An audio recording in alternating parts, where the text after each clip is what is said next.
Wá lónìí mo fẹ́ sáré fi irinṣẹ́ AI kan hàn wá eléyìí tó kó gbogbo àwọn irinṣẹ́ jọ pọ̀ sí ojú kan bóyá ní láti béèrè ìbéèrè kan a dẹ̀ fẹ́ opinion oríṣiríṣi àwọn irinṣẹ́ AI bíi Grok AI bíi Gemini bíi DeepSeek bíi ChatGPT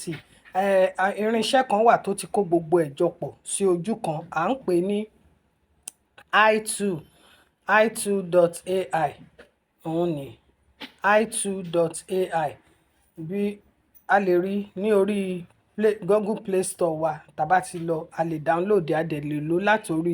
látorí Chrome wa òun ní EYE2.ai bó ṣe rí nìyẹn ẹ ti rí báyẹn EYE2.ai tí a bá fẹ́ lò ó ẹ rí ibi tán kọ ask anything sí ibi tán kọ ask anything sí ẹ jẹ́ ká sọ pé mo fẹ́ polówó ọjà mi ni o mo dẹ̀ fẹ́ opinion oríṣiríṣi irinṣẹ́ AI mo lè sọ pé how do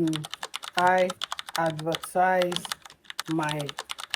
business ẹ ti rí mo ti béèrè pé how do I advertise my business o mo á fẹ́ kó fún mi ní àwọn èsì láti oríṣiríṣi bóyá DeepSeek kó sọ opinion titi ẹ̀ kí Gemini sọ tiẹ̀ kí gbogbo wọn sọ tiwọn Amazon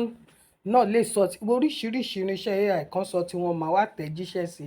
prompt tí mo fún ni wípé how do I advertise my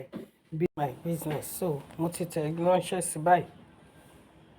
mo ń dúró de èsì ẹ̀ ṣe ti rí ó ti ní share result ó ti bẹ̀rẹ̀ sí ní kọ Gemini tí ń kọ titi ẹ̀ ChatGPT tí ń kọ titi ẹ̀ gbogbo wọn náà ti bẹ̀rẹ̀ sí ní ṣe kíni wọ́n ti bẹ̀rẹ̀ sí ní fún mi ní àwọn opinion titi wọn ẹ má jẹ́ ká gbàgbé ohun tí à ń ṣiṣẹ́ lé lórí ni EYE2.ai irinṣẹ́ AI tó kó gbogbo àwọn irinṣẹ́ jọpọ̀ sí ojú kan tí a bá nílò láti ṣèwádìí ohun kan tí a dẹ̀ fẹ́ opinion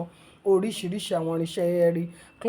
Cloud ti fún mi ní titi ẹ̀ Coin ti fún mi ní tiẹ̀ Grok AI náà sọ opinion tiẹ̀ fún mi bí mo ṣe lè polówó ọjà mi ẹ wò DeepSeek náà ò gbẹ́yìn ChatGPT náà wà ń bẹ̀ Gemini náà wà ń bẹ̀ ẹ ti rí bí mo ṣe lè ṣe nìyẹn mo fẹ́ káà náà lọ lò ó mo fẹ́ ká lò ó ká fi